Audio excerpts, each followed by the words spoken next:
Bismillahirrahmanirrahim. Assalamualaikum warahmatullahi wabarakatuh.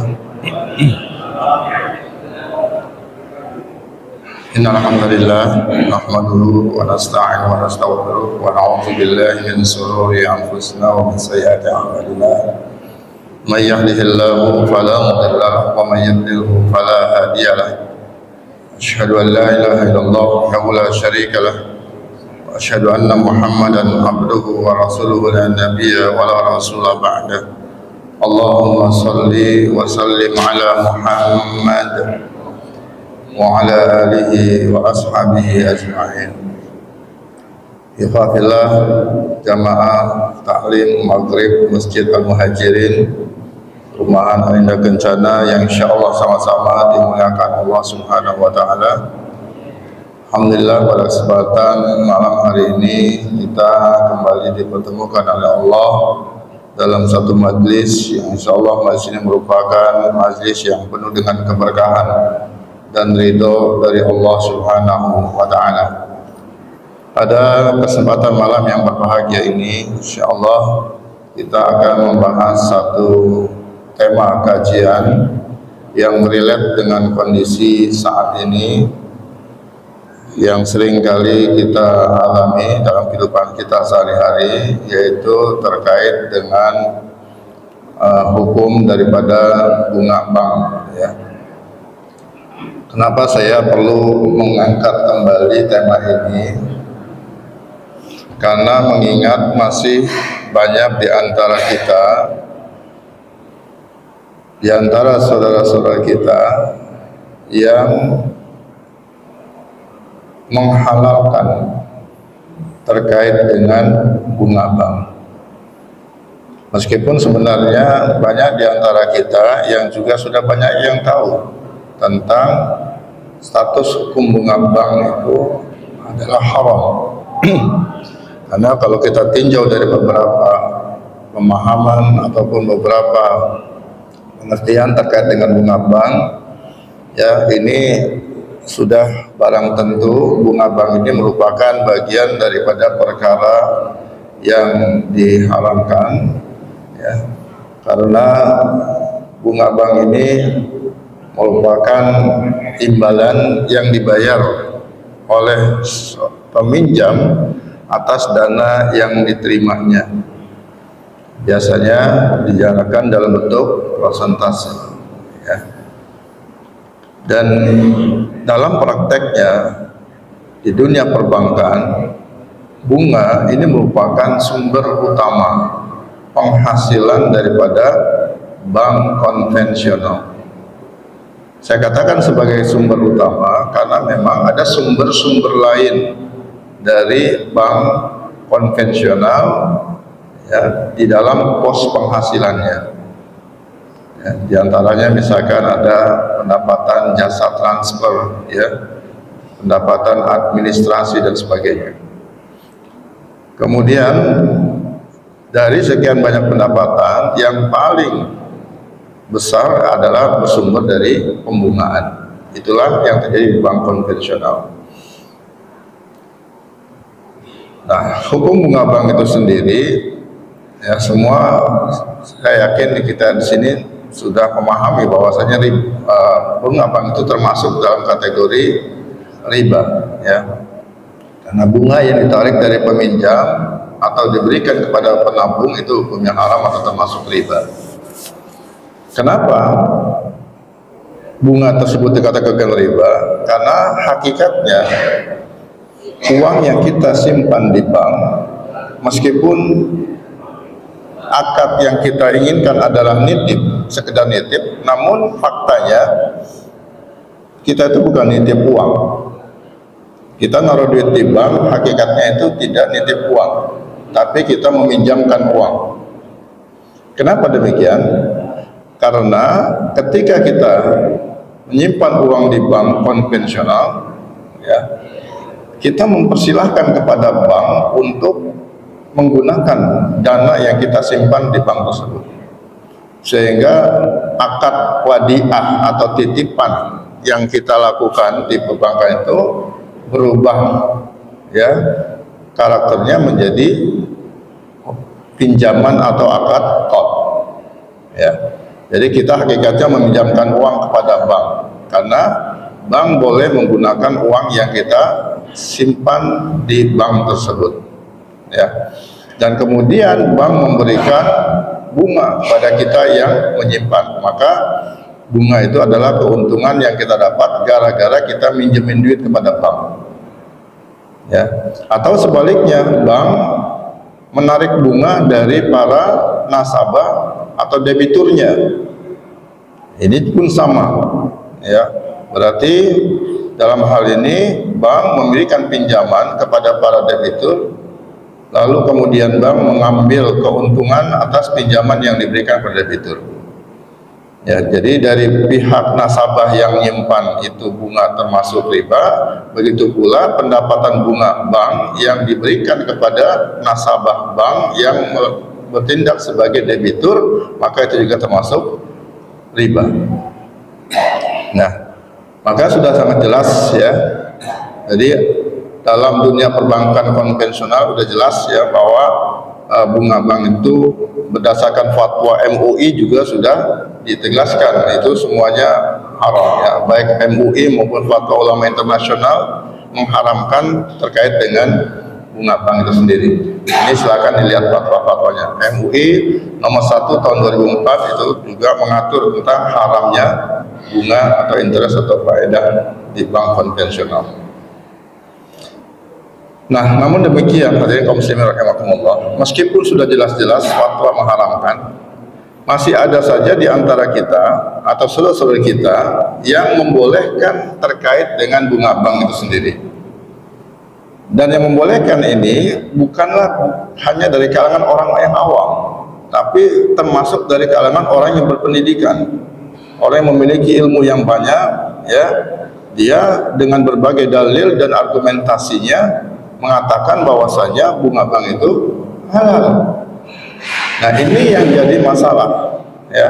Karena kalau orang semacam ini, orang yang berpendapat bahwasanya bunga bank itu halal, kemudian diberikan ruang, diberikan tempat untuk mensosialisasikan kemana-mana, ya, pada akhirnya banyak umat Islam yang terjebak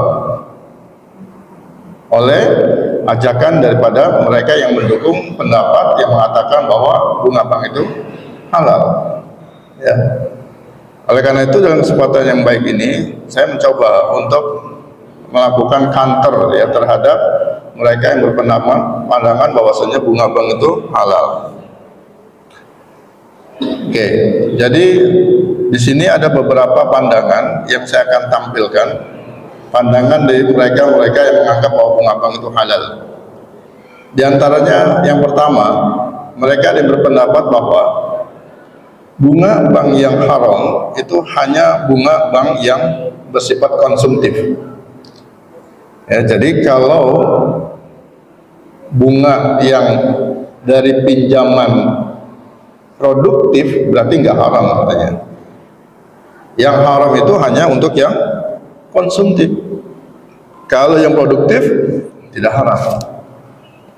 Orang yang minjam duit untuk keperluan modal usaha itu nggak haram katanya, karena tujuannya bukan konsumtif. Yang haram itu kalau kita minjam duit ke bank untuk beli rumah secara kredit, ya, beli mobil dengan cara kredit, ya. Ini yang haram karena tujuannya untuk konsumtif, beli motor, ya, atau beli apapun yang sifatnya konsumtif itu yang haram. Tapi kalau yang produktif boleh katanya, boleh kalau yang produktif, ya, misalkan untuk keperluan modal usaha dan sebagainya. Ini pandangan yang pertama. Nah, sekarang kita lihat apakah pandangan semacam ini, ya, dikatakan benar. Ya, tentunya ini salah, ya, ya, tentunya salah. Kenapa? Pertama, ya, pendapat ini dikatakan tidak benar karena dia telah membuat pengecualian haramnya riba hanya berdasarkan dalil akli, akal saja, ya, bukan berdasarkan dalil syar'i atau wahyu. Logika dia mengatakan bahwasannya kenapa yang diharamkan itu yang konsumtif, karena tidak menghasilkan. Yang produktif boleh katanya. Kenapa? Karena kalau produktif itu akan menghasilkan, sehingga dia tidak terbebani. Nah, itu pandangannya. Ya. Nah, itu yang pertama. Yang kedua, pengecualian atau taksis itu tidak dibenarkan kecuali berdasarkan dalil syar'inya. Anda boleh mengatakan bahwasanya bunga bank yang produktif itu halal. Dalilnya mana? Tanyain. Ya, mana dalilnya? Kalau nggak ada dalilnya nggak bisa. Ya, nggak bisa kita mengatakan bahwasanya ini boleh. Karena berdasarkan keumuman haramnya riba itu, bahwa bunga bank termasuk kategori riba. Ya. Selama tidak ada dalil taksisnya, pengecualiannya, maka tidak dibenarkan. Tuh. Kita ambil contoh misalkan begini, Pak. Di dalam Al-Quran itu Allah Subhanahu wa taala mengingatkan kita bahwa bangkai itu haram. Dalam Quran surat Al-Maidah ayat yang ketiga. Ya kan? Di dalam Al-Quran katakan bangkai itu haram. Tapi ada dalil yang mendukungnya, bahwasanya enggak semua bangkai itu halal. Yaitu apa? Bangkai ikan, bangkai belalang. Dalam sebuah hadis yang sahih itu dikatakan, ya, pengecualian daripada bangkai yang haram.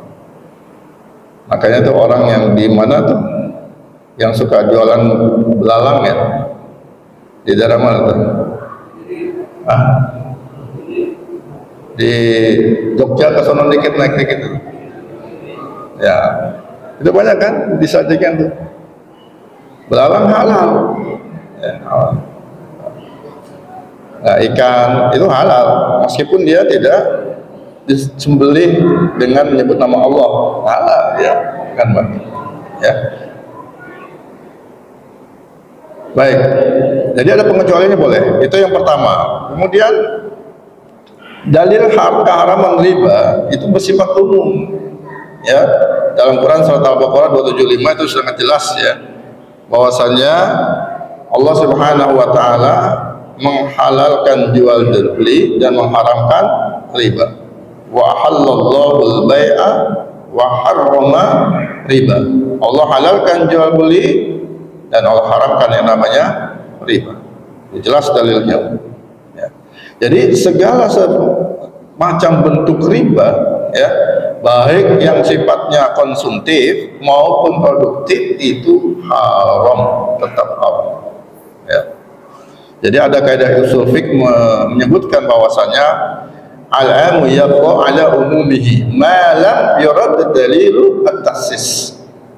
Jadi yang namanya dalil umum itu akan tetap pada keumumannya selama tidak ada dalil yang mengkhususkannya. Ya. Jadi secara umum riba itu haram, ya sudah. Selama tidak ada dalil yang mengkhususkannya, ya, yang mengecualikannya, maka hukumnya tetap haram. Baik, itu yang pertama, pendapat mereka yang menghalalkan bunga bank.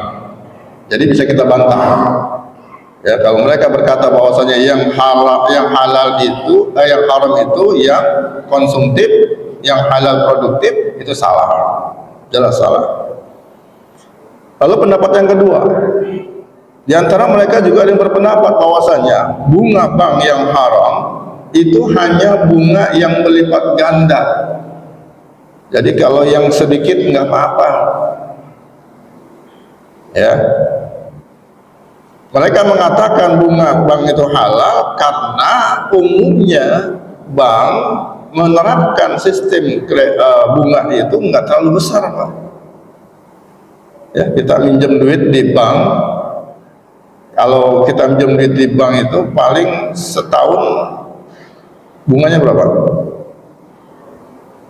Sampai 20%, sampai 24%. Berarti sebulannya berapa? 2%. Kalau kur itu lebih kecil, paling 1% sebulan. berarti setahun cuma 12%. Ini kecil katanya. Nah, jadi kalau yang kecil mah nggak apa-apa, yang diharamkan itu yang besar-besar. Nah, dan mereka mengambil pendapat ini karena ada ayat Al-Quran yang menjelaskan bahwasannya Allah Subhanahu wa ta'ala berfirman, ya ayyuhalladzina amanu la ta'kulur riba ad'afan mudha'afan. Kata Allah, wahai orang-orang yang beriman, janganlah kamu memakan riba ad'afan mudha'afan, yang berlipat-lipat. Jadi kalau yang selipat itu boleh, yang kagak boleh yang berlipat-lipat katanya. Yang nggak boleh yang berlipat-lipat, yang selipat boleh. Nah, ini dalil yang mereka kemukakan. Jadi boleh. Makanya pinjol yang diberantas itu, ya, pinjol yang diberantas itu adalah pinjol yang ilegal. Betul? Kalau pinjol yang legal katanya sih boleh-boleh aja. Kenapa? Karena tingkat suku bunganya enggak terlalu besar. Yang besar itu kan pinjol yang ilegal. Maka itulah yang dibasmi oleh otoritas pemerintahan kita. Ya. Nah, ini keliru lagi. Jangan sampai kita terjebak. Ya. Kenapa? Kita bisa bantah ini bahwa ini pendapat yang tidak benar juga. Kenapa? Karena ya dia sudah mengambil mafhum mukhalafah. Mafhum mukhalafah itu artinya pemahaman yang sifatnya implisit, Pak. Ayat Al-Quran mengatakan jangan kamu makan riba yang berlipat-lipat. Salah satu makna implisit daripada ayat ini mengatakan, oh kalau begitu yang selipat boleh, gitu. Ya. Jadi mereka mengambil mafhum mukhalafahnya ini secara tidak sah dalam kaidah usul fikih. Mengapa tidak sah? Ya, kenapa coba tidak sah? Karena ya ini bertentangan dengan nas ataupun ayat dan hadis yang ada. Yang nas yang dimaksud ini yang mana? Yaitu nas yang mengharamkan riba secara umum, baik yang sedikit maupun yang banyak. Al-Baqarah 275. Tuh. Ya. Kemudian dalam ilmu usul fiqh, ya, mafhum mukhalafah itu tidak sah jika bertentangan dengan nas ataupun ayat dan hadis. Ya, contoh begini, Pak.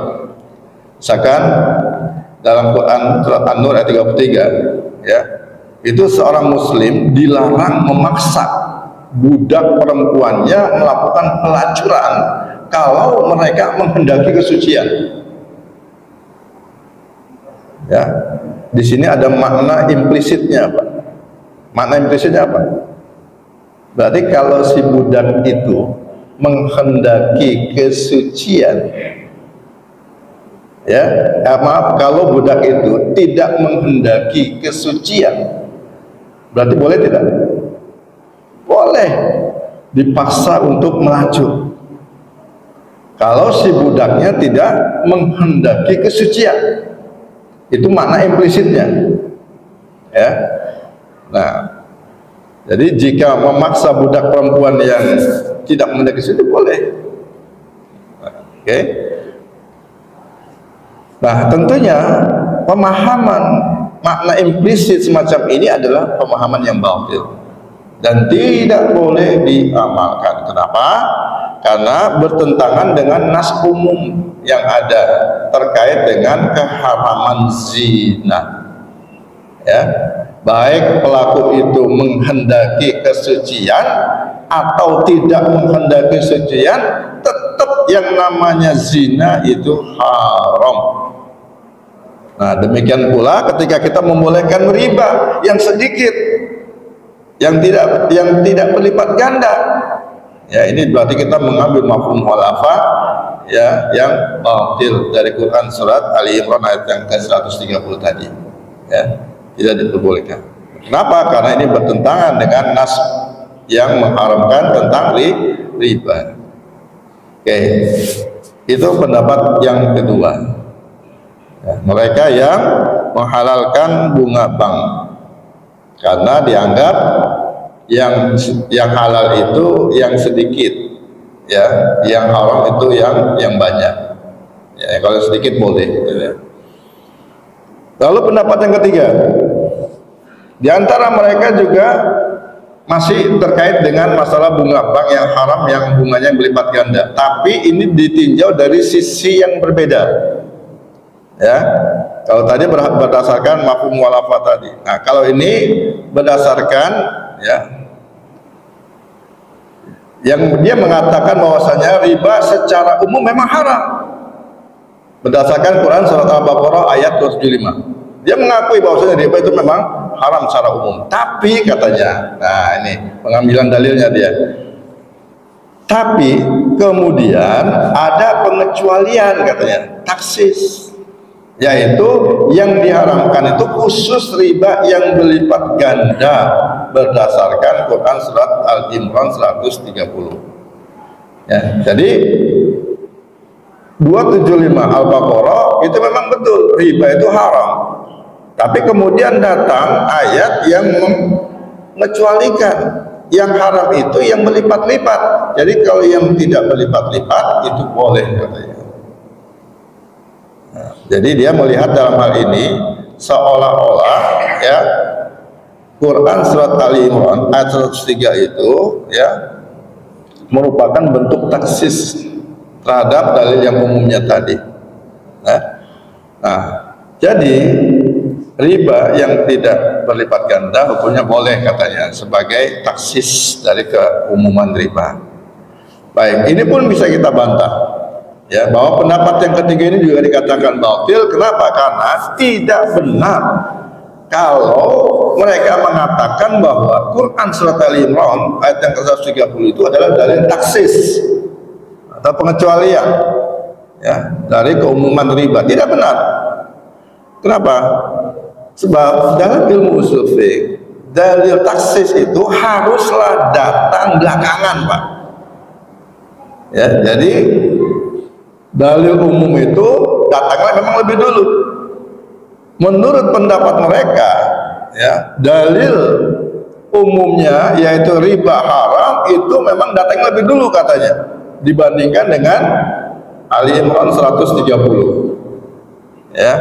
Namun sebenarnya, ya, yang lebih dulu itu seharusnya, ya, bukan Quran surah Al-Baqarah 275, Pak, faktanya. Tapi yang turun duluan adalah Quran surat Ali Imran ayat yang ke-130. Ya, baru setelah itu turun Al-Baqarah 275. Ya. Kenapa pada saat itu Allah Subhanahu wa taala mengharamkan dengan bahasa yang berlipat-lipat? Karena memang, ya, pada zaman itu orang makan ribanya memang berlipat-lipat. Ya. Nggak sedikit mereka ngambil ribanya, nggak sedikit di zaman jahiliyah, nggak sedikit. Makanya keluar ayatnya itu adalah yang berlipat-lipat. Baik, itu yang ketiga. Jadi bisa kita bantah juga. Lalu yang keempat, bunga bank boleh katanya. Tujuannya karena untuk mengimbangi inflasi. Ya. Mereka berpendapat bunga bank boleh karena tujuan untuk mengimbangi inflasi. Ya. Kenapa coba? Apa itu inflasi? Inflasi adalah fenomena di mana jumlah uang yang beredar lebih banyak daripada jumlah barang dan jasa yang ada di pasar. Ya, contoh sederhana gini deh, Pak. Ya, kalau bapak-bapak ini megang duitnya banyak, ya, pegang duit banyak, semua pada pegang duit ini. Ya, semua pada pegang duit, masing-masing ada 100 juta, 100 juta. Lalu laptop saya ini saya gadaikan, saya tawarkan, saya lelang kepada bapak semua. Siapa yang mau laptop saya? Saya buka harga, di harga 5 juta. Pasti langsung ada yang nunjuk saya. Ada yang bisa lebih tinggi, ada lagi saya. Sampai akhirnya laptop itu terjual dengan harga 50 juta. Kenapa bisa tinggi harganya? Karena bapak-bapak punya duit semua. Coba kalau seandainya bapak-bapak nggak pegang duit, rata-rata punya pegang duit cuma 2 juta, 3 juta. Saya tawarin ini laptop, saya lelang, saya buka harga 5 juta. Ada yang mau beli laptop saya 5 juta? Diam semua. Kenapa? Karena di kantong cuma punya duit berapa? 2 juta, nggak cukup. Atau 3 juta, nggak cukup. Ya udah kalau gitu gini aja. Kalau emang nggak ada yang mau beli 5 juta, saya turunkan harganya. Ya kan? Saya turunkan harganya jadi berapa? 4 juta. Ada yang mau beli? Nggak ada juga. Nggak ada juga. Nah, ya. Udah kalau gitu 3 juta dah. Baru ada yang mau saya. Tuh, coba. Di saat inflasi, harga laptop saya bisa 50 juta. Di saat deflasi, harga laptop saya jadi tinggal 3 juta. Karena jumlah uang yang beredar pada saat inflasi itu lebih banyak daripada barang yang ditawarkan. Nah, jadi kondisi semacam ini yang dijadikan alasan, ya. Yang dijadikan alasan bahwa inflasi itu, ya, ditujukan oleh penurunan nilai mata uang kertas, ya, atau fiat money. Nah, ini inflasi. Sebenarnya penyebab inflasi itu karena penurunan di mata uang kertas, fiat money. Contoh, ya, uang 100.000 tahun 2013 itu nilainya dengan uang 100.000 2023 itu beda, atau 2025 itu beda. Di tahun 2013 100.000 itu bisa beli nasi bungkus nasi padang itu berapa bungkus? Berapa? Sampai 10 bungkus? Bisa? Bisa 10 bungkus tahun 2013. Lah sekarang Pak, 100.000 berapa bungkus? Ya, paling cuma dapat 4 bungkus. Oh. Ya, ini fakta bahwa sampai inflasi itu, ya, sebenarnya disebabkan karena penurunan daripada nilai mata uang kertas yang kita miliki, Pak, fiat money. Oke, jadi menurut pendapat ini, adanya bunga bank itu adalah sebagai suatu kewajaran, sebagai cara untuk mengimbangi terjadinya inflasi, katanya. Baik, pendapat ini pun bisa kita bantah, ya. Kita bisa bantah dari dua segi. Yang pertama, pendapat ini sekali lagi hanya berdasarkan logika saja, hanya berdasarkan dalil akli saja, ya, bukan berdasarkan dalil syar'i atau wahyu.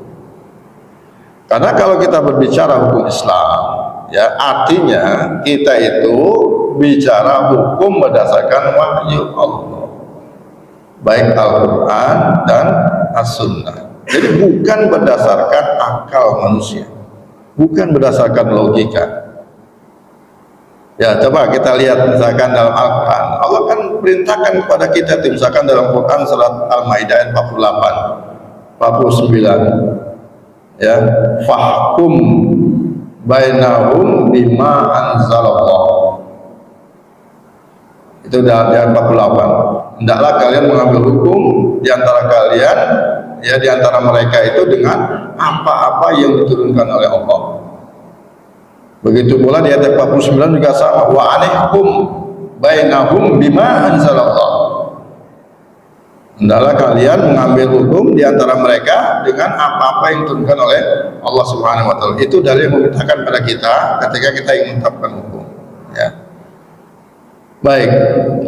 Yang kedua, alasan yang kedua, sesungguhnya, ya, kebijakan negara mencetak uang kertas atau fiat money ini adalah sebagai suatu kekeliruan.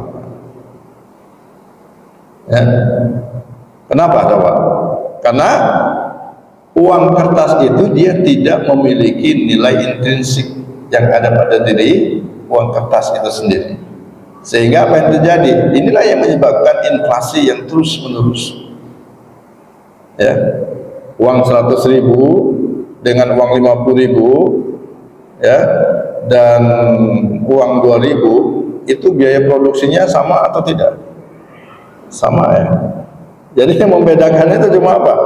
Tulisan di sudut setiap lembaran uang kertas itu. Yang satu tertulis 100.000, nolnya ada 5. Yang satu lagi 50.000, yang satu lagi 10.000, yang satu lagi ada 2.000. Ongkos produksinya sama aja. Berarti secara nilai intrinsiknya, ya, dia tidak ada sebenarnya, tidak ada. Nah, inilah yang menyebabkan timbulnya inflasi secara terus-menerus. Yang seharusnya dilakukan itu bukan mencetak uang kertas atau fiat money, tapi yang harus dilakukan adalah mencetak uang yang berbasis logam mulia. Ya, kalau uang berbasis logam mulia, maka ada nilai intrinsiknya Pak di situ. Emas ada nilai intrinsiknya, ya enggak? Perak ada nilai intrinsiknya. Dan ini anti inflasi, Pak. Ya. Kita ingat ya, pada zaman Nabi dulu kan kalau mau beli 1 ekor kambing itu harganya berapa? 1 dinar. Ya.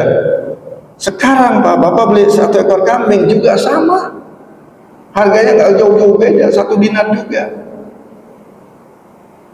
Sama itu. 1 dinar itu berapa sih? 4,25 gram emas. Ya, 4,25 gram emas. Sekarang malah emasnya tinggi ya, harganya sampai mencapai hampir 2 juta. 8 juta beli kambing yang 8 juta Pak, gede banget itu kambing ya. Sama. Oke, nah itu jadi membolehkan riba untuk mengimbangi inflasi akibat uang kertas sama aja itu mengoreksi kesalahan dengan membuat kesalahan yang baru, ya. Berarti mengatasi masalah dengan masalah, ya. Sama seperti pegadaian ya, mengatasi masalah dengan masalah. Jadi seperti hanya membersihkan kotoran atau najis yang menempel pada baju dengan menggunakan darah yang juga dengan najis, ya, sama-sama najis. Seharusnya kalau kita mau bersihkan kotoran itu ya mestinya dengan air mutlak, ya, air yang suci, bukan dengan darah yang memang sama-sama najis. Baik. Pendapat yang kelima, mereka yang membolehkan bunga bank, mereka mengatakan bahwa bunga bank itu boleh kalau banknya milik negara. Ini aneh lagi nih, ya.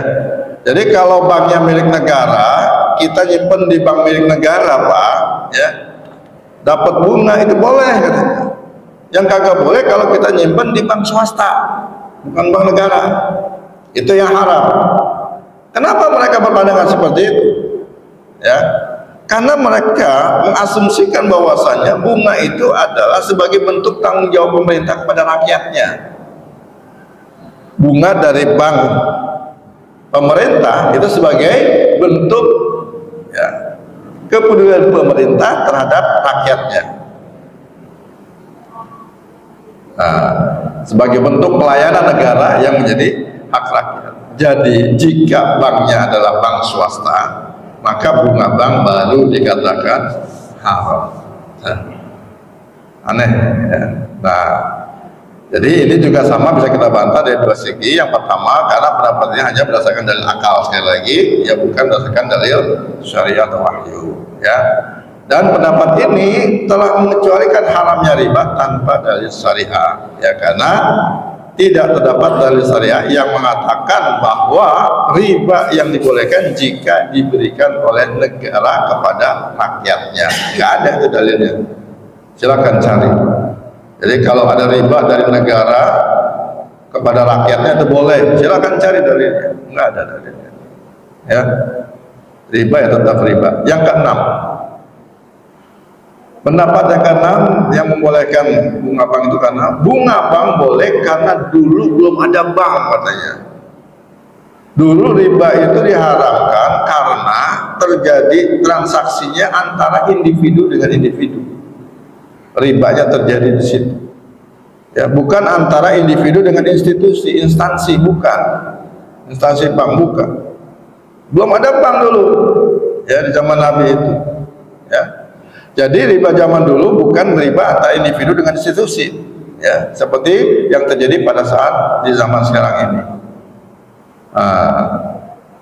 Ini pendapat yang batil sekali lagi, karena haramnya riba dalam sifat umum, baik riba antar individu maupun antar individu dengan institusi keuangan.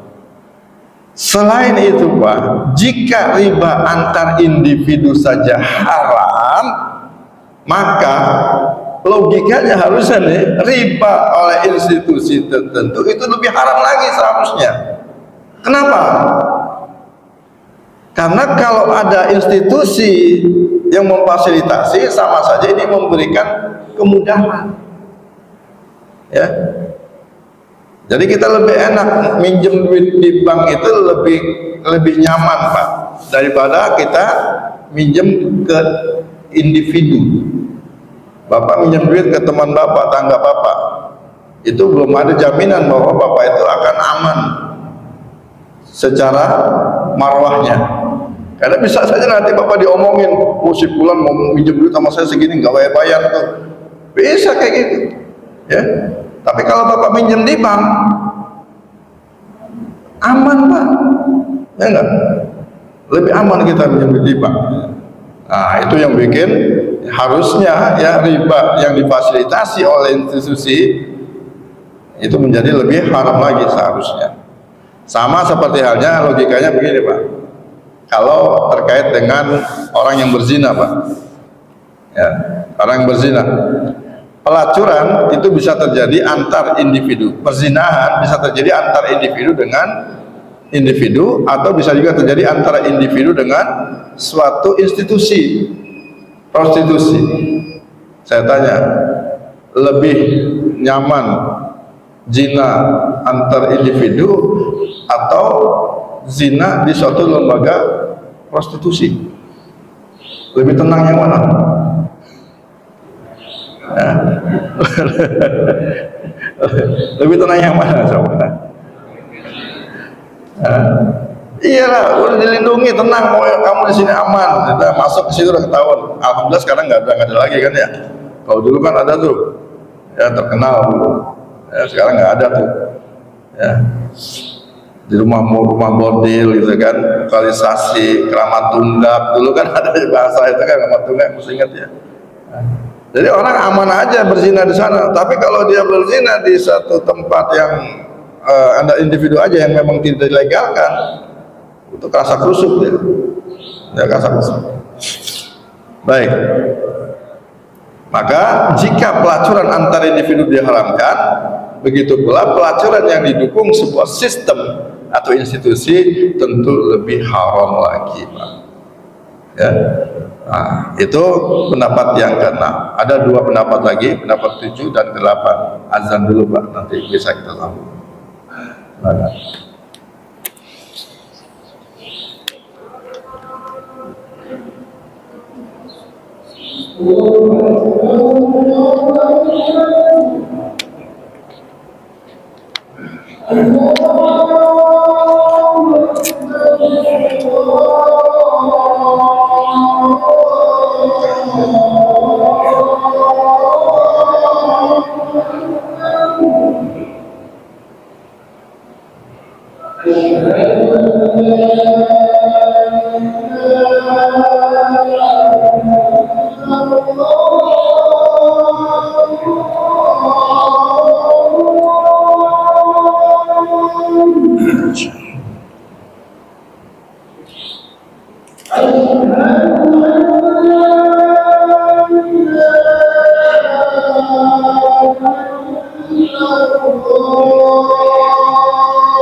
Baik, kita lanjutkan lagi sedikit lagi ya, 2 poin lagi.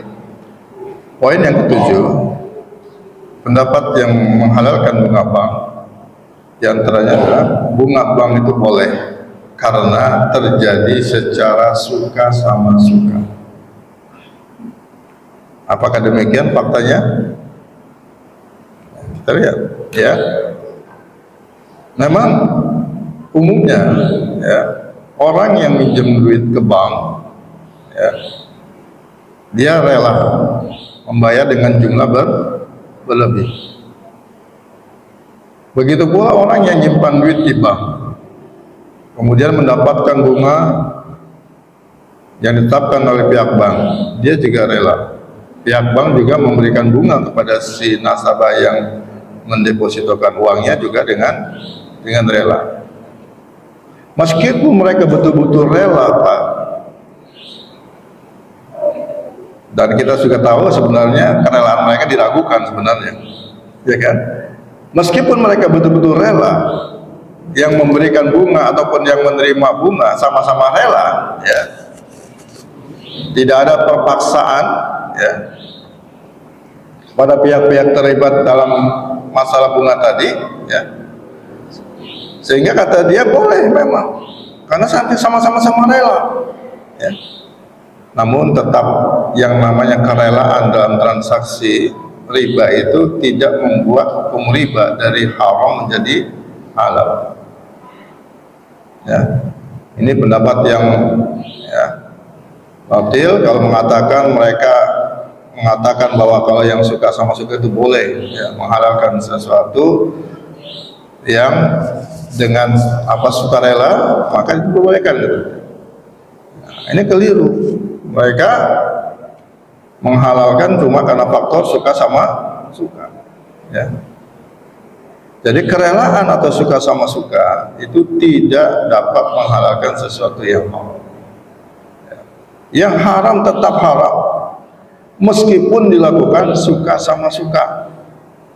Ini yang seringkali saya contohkan, kalau orang berzina dua-duanya suka sama suka. Laki perempuan berzina suka sama suka, mereka saling rela berzina. Tapi bukan berarti karena mereka rela berzina kemudian hukum zina menjadi halal, ya, tetap haram. Nah, demikian pula terkait dengan bunga bank, ya, meskipun kita sama-sama suka dengan ketetapan bunga bank di saat kita minjam duit atau bunga bank di saat kita naruh duit, ya, sama-sama rela, tetap hukumnya haram. Dan pendapat yang terakhir yang membolehkan tentang bunga, dia katakan bahwasanya bunga bank itu boleh. Kenapa? Karena ada manfaatnya, ada tambahannya. Ya, ada berpendapat seperti itu. Ya, manfaatnya adalah apa? Ya, bagi penabung ada tambahan duit yang dia simpen. Ya, nyimpen 100 juta ada tambahan bunga. Berarti ada manfaat bagi yang nabung, ya. Atau sebaliknya bagi pihak bank juga ada manfaat bagi pihak bank kalau dia memberikan pinjaman kepada debitur-debiturnya, ada manfaat bunga yang didapat. Nah, kata mereka, bukankah manfaat uang itu sesuatu apa? Bunga itu merupakan sesuatu yang bermanfaat buat mereka. Maka boleh dong kalau bermanfaat. Nah, itu pendapat mereka, ya. Baik, ini pun bisa kita bantah, ya. Pendapat ini merupakan pendapat yang batil karena sesuatu yang bermanfaat itu tidak selalu hukumnya halal. Ini yang perlu kita tahu. Sesuatu yang bermanfaat itu ada kalanya halal, ada kalanya haram. Jadi kalau sesuatu yang bermanfaat itu hukumnya haram, maka hukumnya tetap haram, tidak berubah menjadi halal. Ya, nanti kita ambil contoh, ya. Nah, ini berdasarkan firman Allah Subhanahu wa taala dalam Quran surat Al-Baqarah ayat yang ke-19. Yas'alunaka 'anil khamri wal maisir qul fihima ismun kabir wa manafi'u linnas wa ismuhuma akbaru min naf'ihima. Mereka bertanya kepada Muhammad tentang khamr, minuman keras, dan maisir atau judi. Katakanlah wahai Muhammad bahwa pada keduanya ada dosa besar dan juga ada pula manfaat-manfaatnya untuk manusia. Namun ingat, dosa keduanya lebih besar daripada manfaatnya. Ya, sekali lagi, ya, sesuatu yang bermanfaat itu tidak selamanya dia halal. Ya, kadang-kala haram, kadang-kala halal. Yang haram tetap haram, yang halal ya jadi halal. Gitu. Ya. Baik. Kemudian ayat tersebut memang dengan jelas yang mengharamkan khamr dan judi. Meskipun khamr dan judi itu ada manfaatnya bagi manusia. Ada manfaatnya. Ingat ya, standar hidup manusia muslim ya, itu bukan masalah manfaat atau tidak bermanfaat, Pak. Ya, tapi standar hidup muslim itu harus halal atau haram. Kalau kita mengambil standar hidup kita tuh yang penting manfaat atau tidak manfaat, sama aja kita itu kapitalis. Bagi yang menjunjung sistem kapitalis, mereka punya pandangan seperti itu. Yang penting ada manfaatnya. Ya, tapi dalam Islam tidak. Ya, standar kehidupan Islam itu adalah halal haram. Jadi bukan manfaat atau tidak manfaat. Dan apa yang dihalalkan itu adalah baik, sedangkan apa yang diharamkan itu adalah buruk, walaupun dia bermanfaat. Ya, baik, ini 8 bantahan terhadap pendapat yang menghalalkan bunga bank. Ya, jadi nanti kalau ketemu dengan orang-orang yang menghalalkan bunga bank, tinggal kasih tahu seperti itu. Ya, jadi kita punya argumen Pak untuk melawan orang-orang yang selama ini mereka kekeh mengatakan bahwasannya bunga bank itu halal katanya. Ya, mudah-mudahan sedikit materi yang bisa saya sampaikan bisa menjadi manfaat untuk kita ya dalam kehidupan bermuamalah. Kalau ada yang ingin tanyakan silahkan, kalau yang mau diskusi. Ya, silakan. Assalamualaikum.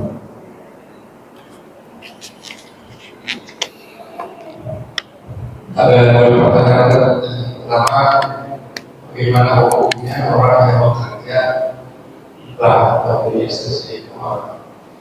Karena baik profesional atau maksudnya yang keduanya ya secara sangat sih Pak itu sampai sekarang pribadi masih membutuhkan transfer dan jasa keuangan. Bagaimana caranya supaya kita tidak karena besar karena riba karena kita menggunakan bisa ya, terima kasih. Assalamualaikum warahmatullahi wabarakatuh. Baik, bagaimana hukum seseorang yang bekerja di lembaga perbankan? Ini perlu kita bedakan antara lembaga keuangan syariah dengan lembaga keuangan konvensional. Ya, kalau lembaga keuangan konvensional, ya, ini ulama sepakat sebenarnya hukumnya adalah haram. Namun ada juga ulama yang memberikan sedikit batasan yang diharamkan bagi pekerja bank yang di bank konvensional itu hanyalah yang terlibat langsung dalam proses terjadinya riba. Siapa itu? Ya, diantaranya adalah ya pihak yang terlibat dalam tanda tangan akad ketika seorang minjam duit dengan bank, siapa saya tanda tangan yang mencatat, ya itu yang diharamkan. Ini pendapat ulama yang sedikit memberikan toleransi. Namun umumnya mereka mengharamkan. Kenapa? Karena di bank konvensional itu sumber penghasilan bank konvensional 90% lebih berasal dari riba. Meskipun tidak semua dari riba, tapi 90% lebih sumber pendapatan bank konvensional itu dari membungakan uang.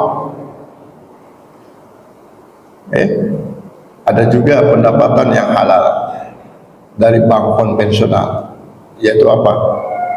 Administrasi, biaya administrasi, jasa transfer, itu halal bagi bank.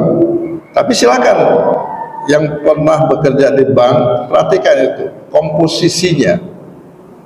Pendapatan yang berasal dari bunga lebih besar mana dibandingkan dengan dari pendapatan jasa transfer dan seterusnya? Kecil sekali. Maka kalau dikatakan orang yang bekerja di bank itu berasal dari gajinya itu berasal dari pendapatan uang hasil riba, hasil pembungaan, maka berkesimpulan mereka mengatakan itu haram. Ya, dan haramnya memang tidak 100% mutlak haram gajinya. Jadi kalau seandainya dia itu gaji 10 juta, sementara komposisi yang haram penghasilan bank itu 90%, ya, berarti yang haram dari gajinya itu hanya 9 juta. Kenapa? Karena 10%-nya adalah dari sumber yang halal. Ya, pegawai bank gajian 10 juta setiap bulan. Nah, itu sumber gajinya adalah dari pendapatan bank, di mana pendapatan bank umumnya yang haram itu kurang lebih sumbernya 90%, yang halal hanya 10%. Maka untuk memilahnya orang yang bekerja di bank itu dia boleh memakan atau menggunakan yang 10%-nya dari gaji dia, itu yang halalnya katanya. Nah, ini pendapat seperti itu, Pak. Oke, nah, ini yang di lembaga bank konvensional. Lalu bagaimana di bank syariah? Kalau di bank syariah, ya kita lihat lagi. Kalau kita mengacu pada pendapat ulama yang mengatakan bahwa bank syariah itu belum 100% syariah, maka sama juga, ya. Sebagian besar, ya, kalau dikatakan bank syariah itu belum sesuai dengan syariah, mungkin yang belum syariahnya nggak banyak gitu ya. Jadi tetap sumber penghasilannya lebih banyak yang halal daripada yang haram kalau di bank syariah. Sehingga gaji yang didapat karyawan bank syariah itu lebih banyak yang halalnya daripada yang haram. Ya, tapi kalau mereka mengatakan, oh bank syariah saat ini sudah sesuai syariah, 100% sumber penghasilan bank syariah halal misalnya, maka orang yang bekerja di bank syariah juga termasuk yang mendapatkan gaji yang halal. Kayak gitu Pak, ya. Jadi sangat jelas di sini ya perbedaannya. Nah, gimana kita bisa mengetahui bank syariah itu halal apa sudah 100% sesuai syariat atau tidak? Nah, itu pembahasannya nanti bab lain, ya, bab yang lain. Oke, jelas Pak? Ya? Oh, supaya nggak kena riba bagaimana? Kan saya katakan tadi, ya, kita menggunakan transfer bank konvensional boleh tidak? Memanfaatkan jasa transfer bank konvensional boleh? Boleh. Yang penting kita ini punya rekeningnya, saldo kita tersimpannya di rekening syariah.